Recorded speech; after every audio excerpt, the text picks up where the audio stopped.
ఇప్పుడు తగిన సమయమునందు, ఎప్పుడంట? తగిన సమయం. మనం ఎప్పుడు కోరుకుంటే అప్పుడు కాదు.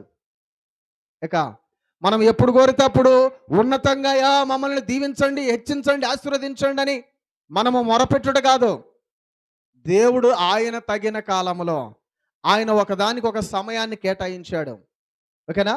అది ఆశీర్వదించబడడానికి, అభివృద్ధిలోనికి రావడానికి ఒక సమయాన్ని, ఒక టయాన్ని కేటాయించారు.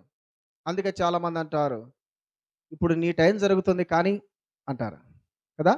నాకంటూ ఒక టైం వస్తుంది, అప్పుడు దాని ఎవరం. ఇప్పుడు వాళ్ళ టైము సరే కానీ.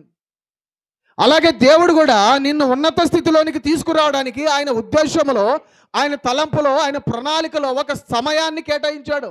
అందుకే జ్ఞాని అనే సొలొమోను అంటాడు, నవ్వుటకు, ఏడ్చుటకు, దుఃఖించుటకు, నాటుటకు, పెరగటకు, కట్టుటకు, పడగొట్టుటకు, జనించుటకు, ఆనందించుటకు, సంతోషించుటకు ప్రతిదానికి సమయం ఉన్నది. ప్రతిదానికి ఒక సమయం ఉన్నది.